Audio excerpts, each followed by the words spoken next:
Good morning, everyone. Welcome to Wellness Matters in the Health Zone. My name is Professor M, aka Lady Miss Sherry. Today we have a special guest, a lady that I really love. I never met her in person, but I really love her. Um, Her name is Mrs. Burt, and we have went international. She's in Rome, so she has so much to share with us. I want you all to listen very carefully as she shares. Mrs. Burt, you have the floor now. That is so kind of you. Thank you so much. Professor M and Miss Cheryl, you got many names too. So I want to make sure that I'm addressing you properly. And yeah, my name is Clarissa Burt, and I'm the author of The Self-Esteem Regime. It's a book that's been in Barnes& and Noble for 3 years, and that really just does my heart so much good because you know how many of us in our lifetimes, well, sometimes we suffer and we need help. We need some guidance. We need some place to go, some solace. And for me, it's always been the self-help sections in the bookstores. I'm so thrilled that after so many years of reading the books, I wrote a book about self-esteem. It's called The Self-Esteem Regime. I wrote the book, and now it too is in Barnes& and Noble. So it's just such a blessing, and I pinch myself every time I walk into the Barnes& and Noble stores. And it's just it's a thrill for me. It's just one of those crowning moments, as I said. And why is self-esteem so important? Well, because it's our relationship to self. Therefore, our relationship and how we rapport with others. And relationships are already kind of, difficult at times. It's hard to navigate relationships, and nobody gives us relationship lessons as we're growing up. So we kind of have to find our way. That's right. Right. One of the things that I really like, and I think it's really important, we spoke about in pre-show, Professor M, is, the boundaries part. Some people, especially women, we have a hard time setting up boundaries. And, sometimes when you say, nope, I'm going to set up a boundary, people think it's got to be with anger and angst. And no, you can do it with ease, joy, and glory. You can just say to somebody, hey, listen, can I speak to you for a moment? What you just said kind of, it kind of hurt or it offended me or whatever you want to say very nicely. And say, well, let me explain to you why. So lots of times people don't, people say things and they say it jokingly and they don't understand that it could potentially, let's say, trigger us or upset us or whatever. But if you help people understand, instead of holding rancor for someone that said something, explain it to them. And here's another catch. When somebody says to you, oh my gosh, I'm so sorry, I had no idea, I didn't mean it, please forgive me. That's a keeper. That's a good relationship. That's a non-toxic relationship. If somebody says to you instead, oh, come on, get over yourself, it's no big deal, I was just joking, for God's sake, come on, whatever. You might have a little bit of a toxic relationship That's true. going That's on true. there. That's true. So you want to make sure, maybe either, do what you can with that relationship, but it might need to be distanced a little bit in order for you to feel honored. You need to honor yourself. You are always going to be your own best advocate. You will always teach people how you want to be treated. And that's therein true. lies, That's very therein true. lies, that's the special little formula right there. You teach them, There you right? go. If you let people walk all over you, you can't get mad at the people. You get mad at yourself Hmm. because you allow it. And I have learned this. I was sharing something with my daughter, and she was telling me. She said, "Mommy, can't nobody manipulate you unless you allow them to." That's right. That's And right. I had to learn that. I had to learn it because we were brought up, you know, whatever a person say, sticks and stones may break my bones, but words don't hurt me. That's a Hmm. lie from the pit. Yeah. Words hurt. Yeah. Well, I'll tell you, when I was a child, it was children are to be seen and not heard. So if you were hurt, or if you were Yes. offended, or if you were feeling bad about something that was said or done, you couldn't say anything about it. In other words, you couldn't even defend yourself, right? So this is another one of the reasons why I am so passionate about telling people it's okay to tell people how you're feeling. I mean, don't go overboard, for God's sake. It's like, you got to learn how to live in the world, right? But if something has really touched that point, really touched that spot in your heart and in your gut, and you need to clear it up right away. Don't be afraid, and don't feel, I think you should really welcome that opportunity, because then you'll know who you've got. Do you have that toxic or There you go. non-toxic There you relationship go. with There you somebody? go. So you should welcome that opportunity, right? The other thing I like to talk about when we talk about self-esteem is a value system. A lot of people, if I were to say to somebody right now, give me your top 5 values, a lot of people go, what? They don't have a ready answer. They don't. A lot of people don't even know what really values are or what a value system is. Here's the one that I put together for myself. I take the high road. That's honesty, integrity, gratitude, and honor. And Those are the keys. that's the hill I'm ready to die on. Every day in any way, I will die on that hill. Well, actually, I want to go live on that hill. But it's one of those kinds of things where you say honesty, you're going to get radical honesty from me. And it may not always feel good, and it may not always make me the most popular person in the room. But you know I'm never going to lie to you, not about anything ever. And that is something that I think that when you have that kind of relationship with someone, they really know they can take that to the bank. That is such a gift that you give to someone. Integrity. Integrity is pretty much everything as far as I'm concerned. You know, who are you when no one else is in the room? Can I trust you with my children? Can I trust you with my house key? You know, can I trust integrity? So I'm full of integrity.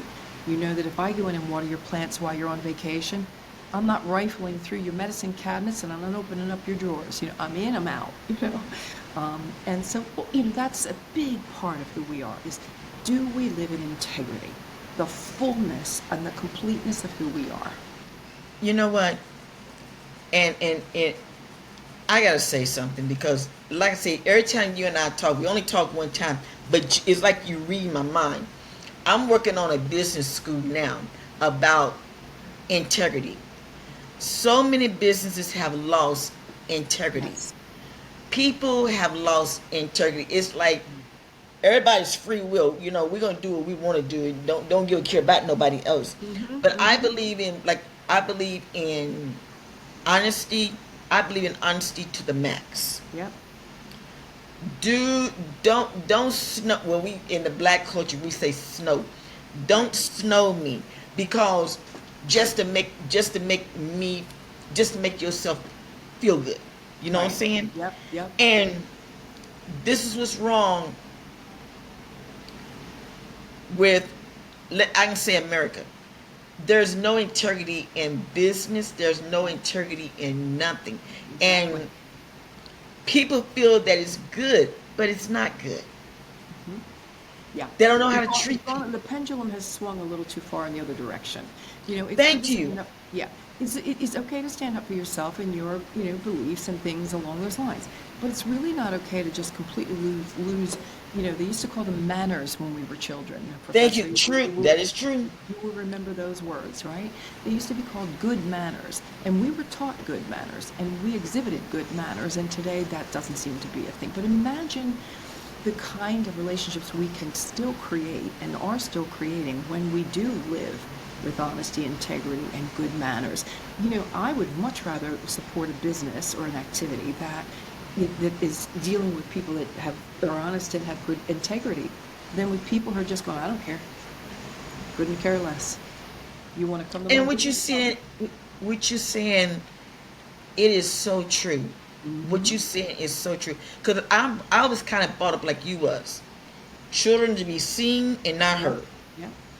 Nowadays, these young children, they get all up in the grown people's conversations and everything. Okay, then manners, yes, ma'am, no, ma'am, Yep. this and that. Yep. When a person see you have all of this, they will respect you. Yep. Of But if course. you don't have none of this, you're not gonna get respected. Well, you know, I think of that, you know, the internet was a lot to blame in the fact that our kids are being educated far too quickly by what they were picking up on the internet. And then we had latchkey kids because both parents had to go to work, so they had a lot of time on their own. So, you know, what is really wrong with this picture? I think a lot of parents are saying, what did I do wrong and where did I go wrong? Well, not really. I mean, maybe, but, you know, I know you were both at work. The kids had to fend for themselves because you needed to feed those children. So I get that, right? But at the same time, the kids were given a little bit too much leeway and far too much information. So, you know, I always say I'm not a parent myself, so I'm not preaching from any pulpit, but I am Right. suggesting I am suggesting that we get back to that kitchen table every night. And you set the table, you chop the celery, I'll warm the soup, we make it together, we clean up together. And therefore we have, let's say, an hour of time during the day where all the devices are down, there's not a cell phone in sight, but everybody for that hour is together. How was your day? What did you do? What did you learn? Teach it. And I know kids are always going, good, fine, okay. I know it's hard to get stuff out of kids as well, but it doesn't matter. As long as they feel the closeness of the family around the kitchen table and mom and dad are prompting conversations and the kids are coming up with, maybe some of their own, whatever did happen to them that day. The family that stays together and prays together and stays together. It's one of those kind of things where we really need to be spending more time with the kids and away from our devices. So it's just a suggestion. I know I can't preach from that pulpit, but the third letter is gratitude. What you're saying is absolutely true, because all of this goes into self-esteem. Mm-hmm. Yes, absolutely. People don't understand it. It's just like rap music. Mm-hmm. I've never in my life heard language like that. I know. The women. I know. It's like I don't understand it, but people they like buying that stuff, and it's like it's clogging up your mind. Yes. Yeah, it's clogging up your mind. There's one rapper that I love with all my heart. He's out of Nigeria. All the people love him. His name is Lynx. He is a clean cut rapper. And he has another friend who is a preacher. His name is Bankley.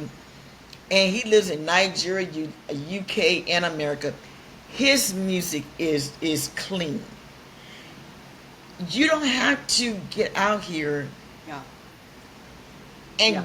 You don't. Well, And I cannot comprehend that. It's the gangster rapper, culture that really has, I every time I hear them call each other bitches, I cringe. Yes.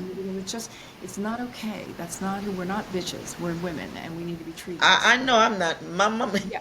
No, I know. Oh my God. I know. My grandmother would be rolling in her grave too, so, but it's really back to spending some time with those kids and making sure that they're in the hands of people, that are really looking out for their best interests and their welfare. The third letter in my high road is G for gratitude. I ask everybody, give me 5, if not 10 things right now on the spot that you're grateful for. And if you can't come up with that, you need to sit down and make a list, because the list is long. I guarantee you, your list is long. It's a heck of a lot longer than people that are living potentially in India, third world countries, Africa, and many other places where they don't even have clean drinking water. So sit down, you make that list, and you tell me what it is you need to be griping about when you wake up in the morning about how life is treating you so bad. It's not. I guarantee you it's not. So, there are a lot of people, there are children dying in children's hospitals all over this world, and parents that are desperate to try to find health care for them. So I'm telling you this only to say, not because I want to pontificate, I want to get off, I want to be on the pulpit, but I do want to remind everyone of the things, that we really need to be grateful for, and make that list. And when I was working on a project in Uganda. They have over, I think it's 500 or 5,000 women die a month because of birth. Yep. And I wanted to create, I was working on it to build a clinic or a hospital to get their vitamins, get the nutritions that they needed. Yeah. And I had people, to laugh at me. Oh, you need to think about America. But I can say it because I'm on the pulpit. I can say this. We're to love each and every one. Sure. You in Rome, if you need something, I got it. Hey, I'll come out there. We're here to help one another. But what has happened is people have gotten selfish. They've gotten selfish. They don't want to take the time to say, I'm Yeah. grateful for this. I'm Yeah. grateful. When I look at what we're going through now over here in the States and look at Africa, I say, you know one thing? I thank you, Yeah. God, because we're not suffering bad. Absolutely. Absolutely. I Absolutely. thank you. I thank you every day. And that is the gratitude part. So taking the high road, honesty, integrity, gratitude. And the last one is honor. And a lot of people think that honor has to do with military, and it really is so much more than that. It's really who are you when no one else is in the room? And how are you treating yourself? How do you react when the answer is no, or you're not getting what you want? How do you act and how do you react? How honorable are you when you have an ailing parent that you didn't necessarily get along with your whole life, but now they need you? How honorable are you? Do you step up to that plate even though you didn't have that good relationship? Or Let me don't? share something with you, girl. Let me share something with you. Yeah. I went to Uganda in 2014. I was supposed to move to Uganda. Oh. My mother was diagnosed with Parkinson's disease. Uh, And I left some of my children in her care. When I got back home, she called me into the room and she said, look, I know you got your own life to live, but I didn't turn my back on you. Don't turn your back on me. mm-hmm. I took care of her for 7 years. The doctor gave her 2 weeks. Oh, wow. I gave her At almost least. a year. Wow. Yes, ma'am. God taught me how to do a lot of things. Matter of fact, people. People are saying, "Well, I want mom and dad to leave me a will. That is that. I want money. But let me share something with you.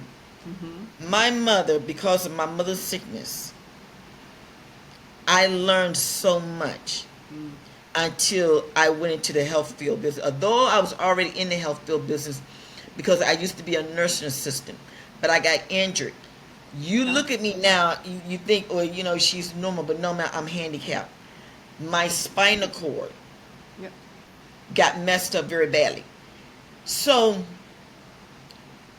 what I'm seeing is this: through God, He gave me instructions how to do something.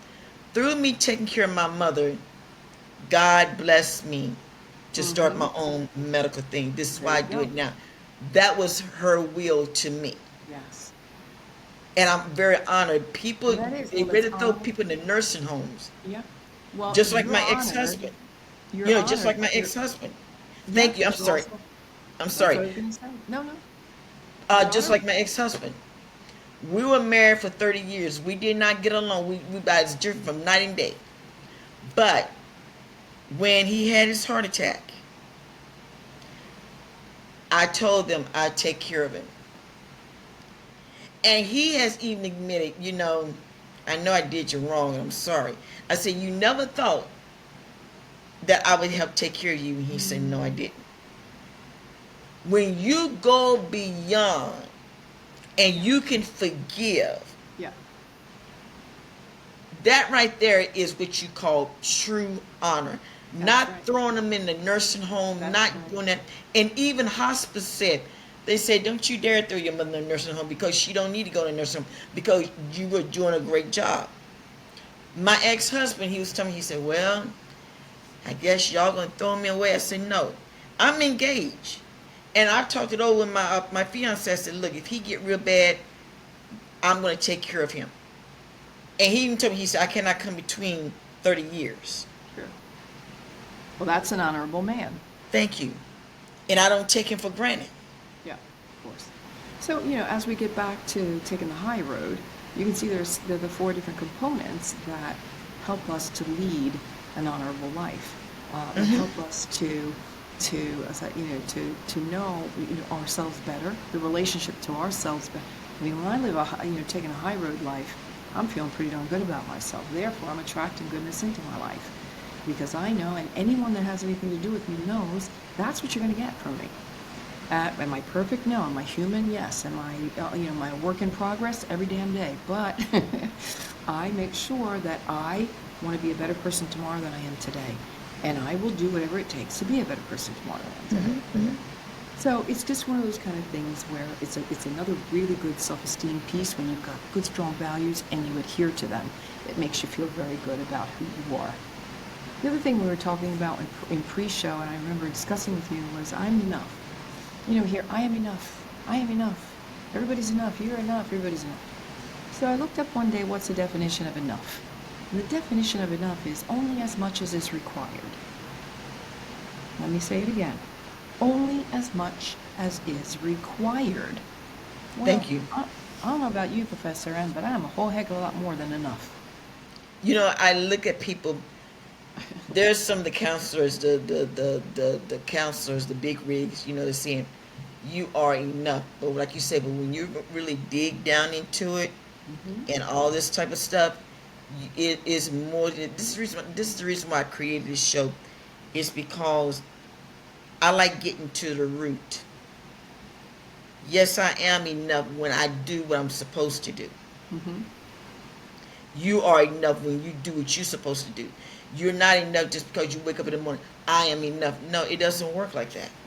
Yeah, exactly. Now, I could be wrong, but that's No. Just by definition, the word enough isn't enough, right? So the whole point of this is the new mantra that I want everybody to say every day is, I am so much more than enough.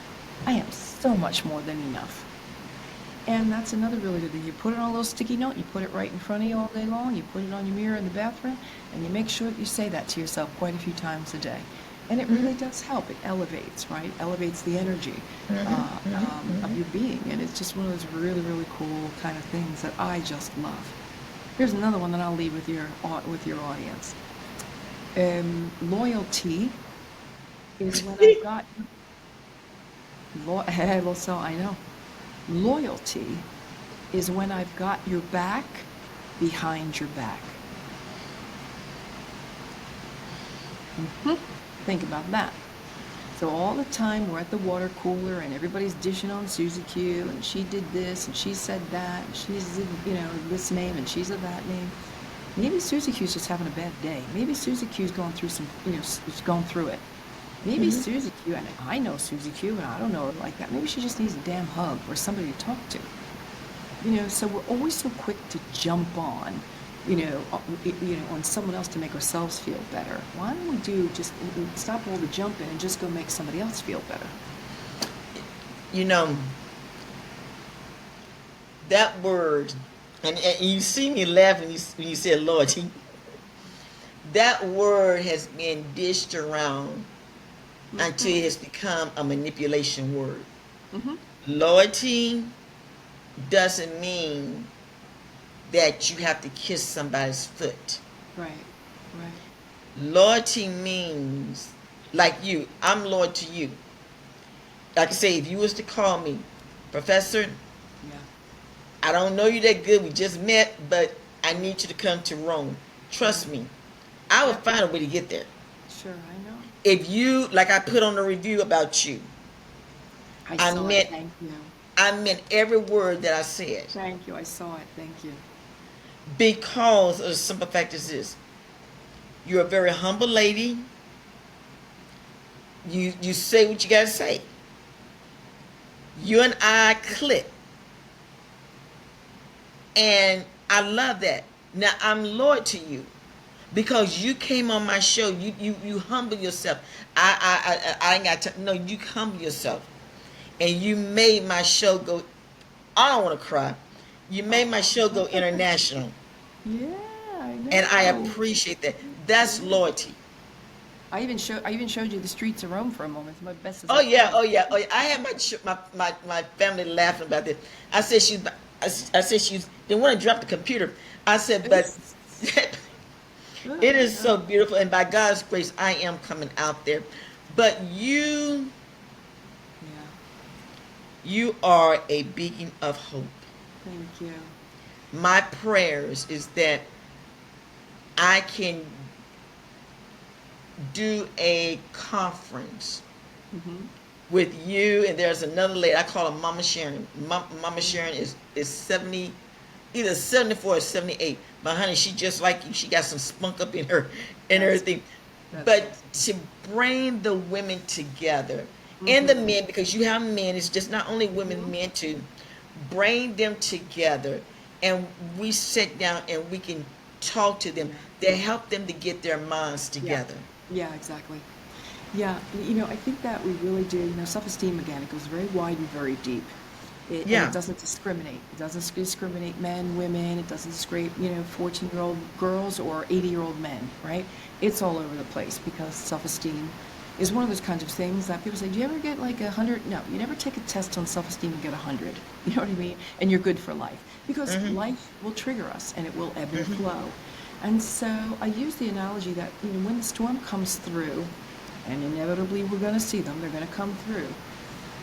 If you're standing strong in your stead like a well-rooted tree, because you've done the work, right? You've done the work. When the storm comes through, you might lose a leaf or two, or you could lose a branch, depending on how bad that. But you're not going to be uprooted with that storm and transported away because you did the work, because the tools are out back in the shed, because every time you read another book, did another conference, went, or found the right circle of friends, you found people that were uplifting you, your faith, all of those things get put into that shed in that backyard, and when you need them, they're there. So you might need you might need the rake, or you might need the broom, or you might need the hedge cutter. Whatever it is, I'm using analogy obviously, but you go get your tools.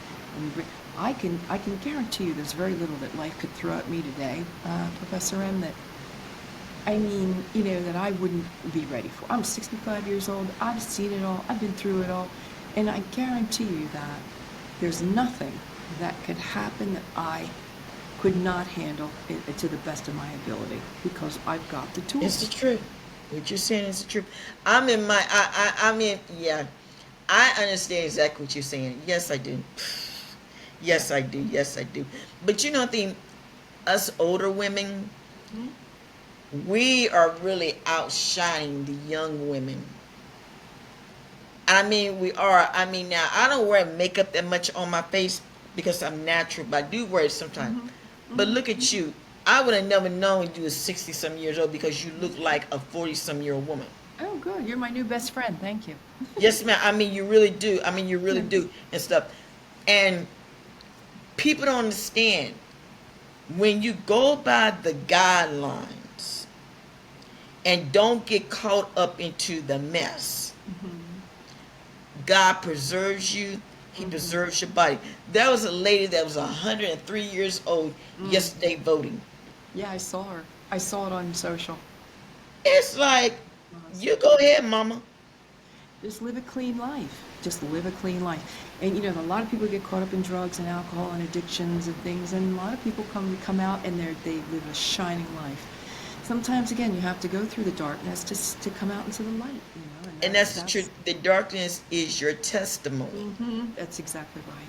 So, my offer and my invitation is for people to continue. It is our sacred duty to do the work on ourselves, our self-esteem, and our personal development. It's why should we be suffering with whatever it was, in our natal tribe, what mom and dad taught us, what grandparents taught us, what they were taught by great grandparents, and we could go back many generations of trauma that are brought forward that we find ourselves having to deal with and go, well, where did this come from? Because it's not my trauma. Thank you. Where is this all coming from? Well, that's where the honorable part stands up and the strength that we find in doing the work. Because the toxic from my family stopped here. It stopped with me. I said I'm going to be bigger, better, bolder, brighter, stronger, and more courageous. It took me a minute. I had to figure it all out, but I just wrote a book about it. And it's still in Barnes& and Noble after 3 years, so I must have kind of done something right. So You're right. You're right. You're right. You and know, then this is, we also come with different things, and our bodies hold on to that trauma. There's a book that by Mark, is it Mark Rowland? And I think it's something along the lines of it's not yours, or or somebody else already know. I think it's not yours, meaning whatever you're feeling was given to you by someone else. It's not yours to be having to contend with. Another cool book is, I wish I could remember the name. The body doesn't forget, or something along those lines. So every mental trauma the body holds on to as well. So this is why I say there's the self-esteem realm goes so wide and so deep, and there's so many different ways to approach it. But that's definitely, that value system is one. The next one that we spoke about in pre-show was also the mirror therapy.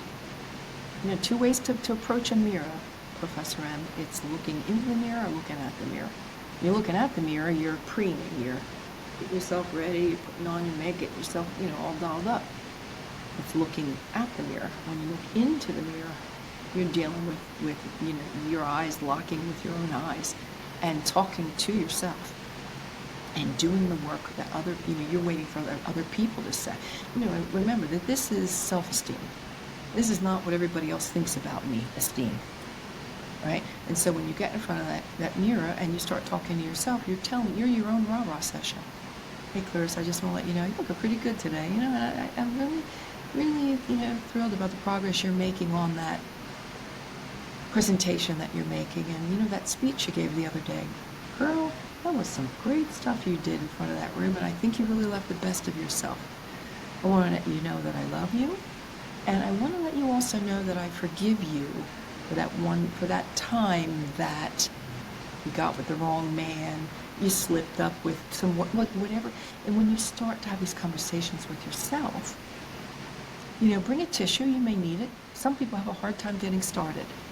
But I guarantee you that if you do a minute a day for the next 21 days, and then come back and tell me how you feel, how your perception of self has changed, and how much better you're feeling about yourself. It's so simple. We're the ones that we're the ones that get in our own way, right? We're the ones that are confusing the heck out of ourselves half the time. Just do the work. It's pretty darn simple. You need some courage. I'm sitting here listening to you talk. I'm a visionary, so just pay me no mind. But I'm going to have you back on the show. Okay. And what we're going to do, you're going to do a public speaking. Mm-hmm. I'm not going to say nothing because I'm saying everything now. Once my audience hear you, I'm going to let you're going to do a public speaking, because what you are saying is absolutely true. I love the steps. I love everything. Now, how can the people find your book? The book is in Barnes & Noble stores. It's on barnesandnoble.com. It's on Amazon in every country. It's on Kindle, and it's on Audible, The Self-Esteem Regime. Okay, I'm going to send the link when we finish up. And I want you all to get her book. Also, please get your earplugs in, because she had to talk real low due to some the things. Yeah, sorry. Yeah. And everything. But I want you all to have your earplugs in. I am so honored to have you on here. Thank you. Thank you so much for having me. I appreciate you helping me spread the word. And we're going to do some work together. Okay, we're going to do some work together. I believe in helping young people. Mm-hmm. Young people are my heart. When I was at the age of 14, I was ministering. Yeah. Yes, ma'am. My father was a bishop, and they had like little workshops, and he would put me in a workshop with people older than me, but out of the mouth of a child. So I'm used to all of this. So that's the reason I said I got the pulpit. I can do it. So what I want you to do, I will let you know, it'll probably be in December, but I want to bring you back on, give you the whole floor. I just sit there and be jotting down notes. Oh, right. Okay, you got it. And everything stuff. All right, my dear. I love you once again. Thank you, audience. Thank you for listening to Wellness Matters in the Health Zone. My name is Apostle Purdue, Professor Purdue, a.k.a. Lady Michelle. You all have a beautiful day and remain blessed. I talk to Thank you you. soon, sis. Thank you very much.